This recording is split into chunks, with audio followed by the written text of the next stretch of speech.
Summer లో ఈ 5 foods కి దూరంగా ఉండండి, లేదంటే వడదెబ్బ, కిడ్నీ ప్రాబ్లమ్స్, మోషన్స్ కూడా వచ్చే ప్రమాదం ఉంది. Number 1, spicy non veg. చాలా కారం మసాలా వేసిన చికెన్, మటన్, బిర్యానీ లాంటివి సమ్మర్ లో అవాయిడ్ చేయండి. ఇవి డైజెస్ట్ అవ్వడానికి ఎక్కువ టైం పడుతుంది, అందుకే బాడీలో హీట్ ఎక్కువగా జనరేట్ అవుతుంది. రిజల్ట్ కడుపులో మంట, పింపుల్స్ వచ్చే ఛాన్స్. నంబర్ 2, ఐస్ క్రీమ్స్ మరియు కూల్ డ్రింక్స్. వీటిని కూడా లిమిట్ లోనే తీసుకోవాలి. ఇవి బాడీ టెంపరేచర్ ని సడన్ గా చేంజ్ చేస్తాయి, డైజెషన్ డిస్టర్బ్ అవుతుంది. ఇంకా చక్కెర ఎక్కువగా ఉండటం వల్ల టెంపరరీగా రిలీఫ్ ఇచ్చిన బాడీ ఇంకా డిహైడ్రేట్ అవుతుంది. నంబర్ 3, టీ మరియు కాఫీ. సమ్మర్ లో చాలా మంది రోజుకు 4 నుంచి 5 సార్లు టీ, కాఫీ తాగుతున్నారు.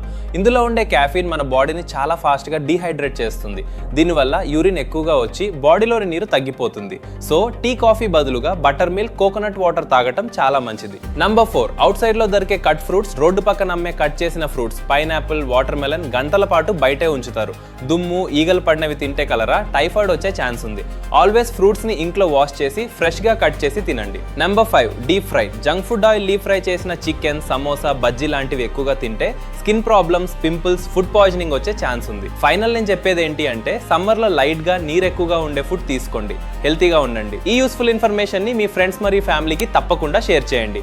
ఇలాంటి ఇన్ఫర్మేషన్ కోసం పేజ్ ని ఫాలో అవ్వండి.